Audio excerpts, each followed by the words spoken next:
Oke guys, selamat datang di channel Badar 17. Kali ini admin akan membahas lanjutan anime Kuronoso Kanshi berdasarkan light novel, atau bisa disebut juga dengan Black Samana. Admin ingatkan ini adalah lanjutan dari video sebelumnya, jadi bagi yang belum menonton video sebelumnya, silahkan ditonton terlebih dahulu.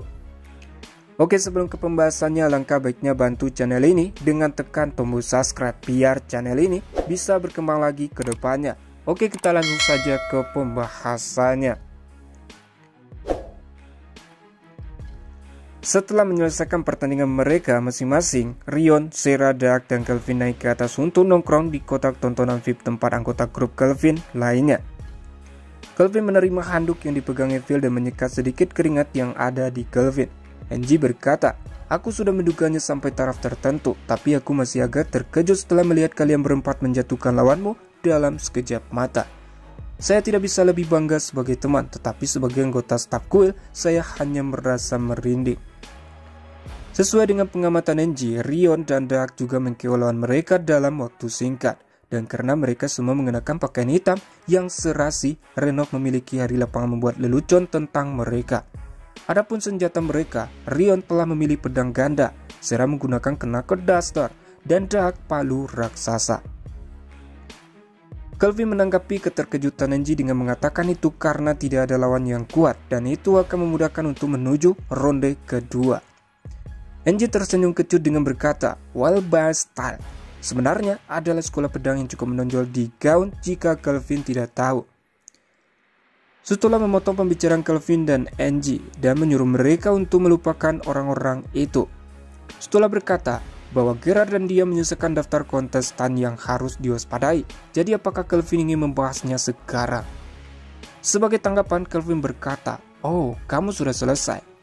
Gerard menjawab bahwa tidak ada seorang pun yang tidak dapat dilihat dengan kekayaan pengetahuan Stola dan mata tajamnya. Mereka memang telah informasi peserta paling kuat dari setiap blok. Jadi gini guys, sebelum kelompok Kelvin yang akan berpartisipasi pergi ke ruang tunggu, Kelvin telah meminta Stola dan Gerard untuk mengamati kontestan lain. Dengan begitu, Stola dan Gerard mulai memberitahu Kelvin tentang kontestan yang patut diwaspadai setelah mereka amati. Yang pertama adalah Blok A. Selain Kelvin, Yujil, Gaun, dan Gostina bangsawan dari benua barat menyelesaikan pertandingan mereka secara instan.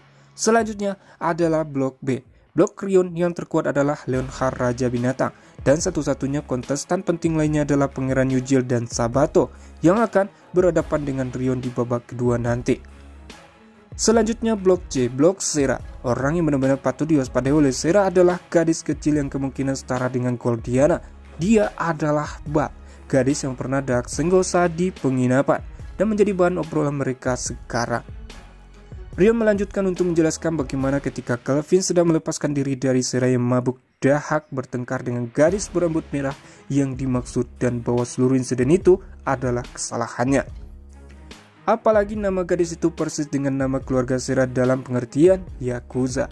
Menurut tanda kurung, gadis itu dan Sera akan saling bertarung di final. Lawan Kelvin untuk ronde kedua adalah Disu, seorang F yang terkenal sebagai ahli busur yang mengembara. Selama ronde pertamanya, dia berhasil menggunakan mobilitas dan kemahirannya dengan senjatanya untuk menggiring hidung lawannya. Dia telah lebih dari membuktikan bahwa dia adalah seorang veteran sejati yang memenuhi syarat untuk berdiri di panggung turnamen ini. Namun, ketidakberuntungannya dia bertemu Kelvin di babak kedua sebagai lawan tanding di turnamen, sehingga putaran kedua Blok A berakhir dengan KO instan lagi. Kelvin Grim Reaper meraih kemenangan keduanya. Pertandingan berikutnya yang relevan bagi Kelvin dan kelompoknya adalah pertandingan Rion dan Sabato di Blok B. Setelah dipanggil oleh Renov, keduanya naik ke atas panggung dan berdiri di sekitar menunggu sinyal awal. Keduanya tenggelam dalam keheningan canggung yang berlangsung sampai Sabato berkata, "Jadi, memang benar ada semua hal tentang upacara penamaan saya setelah turnamen, tapi saya harap Anda tidak membiarkannya mengganggu Anda. Tolong lawan saya dengan semua yang Anda miliki. Lagi pula, untuk itulah aku di sini." Sebagai tanggapan, Rion berkata, "Semua yang aku punya. Apakah kamu yakin?" Sabato menjawab, "Saya yakin mungkin. Saya akan mengambil semua yang Anda sajikan." Rion tertawa mendengar ucapan Sabato. Rion merasa Sabato mirip dengan Kelvin. Sabato bertanya bagaimana mungkin Kelvin tidak punya bulu yang indah sepertinya. Rion menjawab dengan berkata, "Tidak, maksudku bukan dari segi penampilan, tapi oke, aku akan menerima tawaranmu dan bertarung dengan kekuatan penuhku." Dengan begitu Rion dan Sabato pindah ke posisi awal mereka dan menghunus pedang mereka. Baik Kyoto yang masih sibuk menyiapkan intermagic playbacknya dan Reno memperhatikan apa yang terjadi di atas panggung. Melihat bahwa ini adalah waktu yang tepat untuk melakukannya, Reno membunyikan gong yang memulai pertandingan, membuang semua protes Kyoto ke angin, dan dimulailah pertarungan antar teman ini. Segera, Rion menghilang dalam ledakan yang menggelegar dan kilatan petir. Namun Sabato telah berhasil dengan memanfaatkan semua keterampilan deteksi dari naluri binatangnya untuk berhasil menangkap pecahan bayangan yang ditinggalkan oleh Rion. Gelang kecil yang hanya bisa digunakan oleh Basking yang dia kenakan berfungsi untuk membuat inderanya lebih tajam dan lebih tanggap. Pokikan menusuk dari logam yang berbenturan dengan logam terdengar. Pedang Sabato memang mengenai sesuatu, tapi sosok Rion tidak terlihat. Meskipun gadis berpakaian hitam imut itu tidak terlihat, Sabato masih menemukan pedangnya terhalang oleh sesuatu di udara. Namun, meskipun dia tidak bisa melihatnya, inderanya yang tinggi mengatakan kepadanya bahwa apapun itu sangat berbahaya. Ketika Rion muncul kembali, dia berada tinggi di langit hampir tidak dalam batas yang ditetapkan oleh penghalang yang mengelilingi panggung. Namun, apa yang benar-benar harus dikhawatirkan oleh Sabato adalah jumlah pedang yang tak terhitung jumlahnya tergantung di sekeliling Rion, membeku di tempatnya. Dia tidak bisa memastikan secara visual, tapi dia memang terkunci di dalam penjara dengan jeruji yang terbuat dari residu slice. Dengan satu kata yang diucapkan Rion yaitu menutup. Semua irisan beku mulai bergerak. Yang lebih buruk, ini bukan irisan biasa, tetapi irisan yang dipenuhi dengan agito yang telah dipelajari Rion dari Gerat. Dengan kata lain, hampir setiap inci udara di sekitar Sabato tiba-tiba menunjukkan taring padanya. Sabato sambil tertawa berkata, "Baik, aku akan mengambil semuanya." Jalan untuk menjadi Basking tentu tidak mudah. Sabato menyeringnya dari telinga ke telinga saat dia menyerang langsung ke topan serangan. Kelvin yang berada di kotak tontonan sambil mendengarkan pernyataan Reno berkata, seperti yang diharapkan, Rion memenangkan yang itu dengan mudah. Rion dengan penuh semangat melambai ke arah rekan-rekannya. Wajahnya berseri-seri saat Sabato terbaring di genangan darahnya sendiri di sebelahnya. Kelvin berkata, Rion benar-benar terlalu baik. Melvina setuju dengan Kelvin sebelum menggigit cemilan lagi. Kelvin bilang kebaikan adalah salah satu kekuatannya. Kelvin kemudian meminta apakah dia boleh mencoba makanan Melvina. Sebagai tanggapan, Melvina berkata, tentu saja, ini dia. Mel menusuk sepotong dengan garpu dan menawarkannya kepada Kelvin. Kelvin makan seluruh potongan dalam satu gigitan. Bagi Kelvin, ini adalah yang terbaik. Tetap saja, Kelvin pikir Sabato layak mendapatkan pujian karena menghindari 2 putaran penuh penjara slash. Bahkan jika itu adalah versi yang lebih memaafkan. Serangan itu sebenarnya cukup sulit untuk dihadapi karena dia tidak dapat melihat irisannya dan mereka tetap dipenuhi dengan karakteristik pedang yang mereka gunakan. Reno kemudian meminta Kyoto untuk menunjukkan rekamannya dengan item sihir. Kyoto menjawab rekaman itu sedang diisi. Kyoto tidak bisa menggunakannya selama pertandingan tadi, jadi tidak ada rekaman untuk ditampilkan. Renov langsung kaget mendengarnya, namun penonton di tribun menyoraki dengan keras dan tibalah untuk pertandingan selanjutnya. Pertandingan babak kedua di blok C, Sera vs seorang prajurit Gaunia dan dimenangkan dengan sangat mudah. Sera tajam menunjuk Kelvin dalam kotak menontonnya, berkata, bagaimana itu? Lihat wajahnya, itu adalah ekspresi yang dia buat ketika dia ingin dipuji. Kelvin dalam hatinya bertanya-tanya apakah dia sedikit cemburu melihat betapa Kelvin sangat menyayangi Rion karena menang. Namun ekspresi Sera malah disalahartikan oleh Renov dengan menduga kalau Sera menyatakan bahwa satu-satunya lawan yang layak dihadapi adalah temannya sendiri. Pernyataan itu membuat Sera terkejut dengan berkata, "Hah? Tidak, bukan itu. Tunggu." Sera menjadi bingung karena interpretasi yang salah dari Renov. Kelvin bisa melihat bagaimana seseorang yang tidak akrab dengannya bisa mendapatkan kesan itu. Gera bertanya pada Kelvin, "Rajaku, apakah kita baru saja mendapatkan banyak musuh dari ucapannya itu?" Kelvin menjawab dengan berkata, "Tinggalkan, tidak ada orang yang akan berubah memusuhi kita dari sesuatu seperti itu yang layak diganggu. Saya tidak dapat berbicara untuk Leonhard atau rambut merah, tetapi dia jelas memahami Sera dengan benar. Bagaimanapun, itu tidak masalah." apa yang cocok dengan Red Air yang akan segera hadir. Nomornya. Angie menawarkan membacakan pamflet turnamen dengan keras, berkata pertandingan ketiga di babak kedua blok C. Ini pertandingan setelah yang berikutnya. Kelvin berkata, di tengah-tengah blok C. Kalau begitu, sepertinya masih ada waktu. Kalau begitu, Kelvin akan pergi menjemput Sarah sekarang.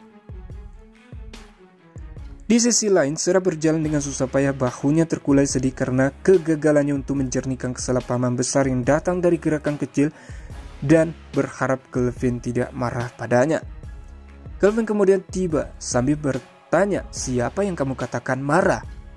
Kelvin tersenyum kecut saat dia muncul dari sekitar sudut dan memberi selamat pada Sarah karena telah lolos babak kedua. Sebagai tanggapan, Sarah mengucapkan terima kasih. Sarah secara refleks menutup matanya saat dia melihat Kelvin mengulurkan tangannya. Dia pikir dia akan ditegur atas apa yang baru saja terjadi. Tetapi sensasi yang dia rasakan adalah kepalanya ditepuk dengan lembut. Pada saat itu juga tiba-tiba sebuah suara berkata, bisakah kalian tidak saling menggoda di tengah jalan? Minggir! Baik Kelvin dan Sarah terbang ke kesiapan pertempuran, mundur beberapa langkah untuk mengambil jarak. Detak jantung mereka tiba-tiba melonjak dan keringat dingin membasahi punggung mereka. Mereka tidak bingung karena ketahuan sedang menggoda. Tidak, reaksi ini karena kilatan niat membunuh yang dipancarkan oleh gadis berambut merah di depan mata mereka telah memicu setiap bel peringatan di dalam kepala mereka. Kelvin bertanya melalui jaringan apakah ini gadis yang dibicarakan semua orang. Sarah menjawab, iya, dia rambut merah, atau saya kira Bal. Kelvin dan Sarah memperhatikan Bal dengan lebih baik sehingga membuat Bal risih dengan bertanya apakah kebiasaan di antara para petualang untuk menatap wajah orang. Bagi Bal, hal itu kebiasaan yang cukup kasar. Sebagai tanggapan, Kelvin berkata, maaf, kami hanya terkejut tiba-tiba diajak bicara. Bal berkata, reaksi yang berlebihan. Nah, apakah Anda akan menyingkir? Bal melewati mereka dengan wajah masam. Dia tampak sama sekali tidak tertarik untuk berbicara dengan mereka, menunjukkan bahwa urusannya di sana sudah selesai. Hanya setelah dia berbelok di tikungan dan menghilang dari pandangan, Kelvin dan Sarah akhirnya rileks. Kelvin bergumam pada dirinya bahwa Bal lebih dari kekuatan yang harus diperhitungkan daripada yang Kelvin kira. Kelvin memberitahu Sarah bahwa Bal akan naik melalui turnamen. Sarah menjawab bahwa dia juga membayangkan begitu. Apa yang Rion katakan memang benar. Kalau Dark bukan tandingannya. Sarah bertanya apakah Kelvin menggunakan analisis mata padanya. Kelvin menggelengkan kepalanya dengan pelan dan berkata itu tidak berhasil. Status Bal disembunyikan dengan penyembunyian peringkat S dan Kelvin bahkan tidak tahu apakah itu kaliannya sendiri atau seseorang yang dekat dengannya.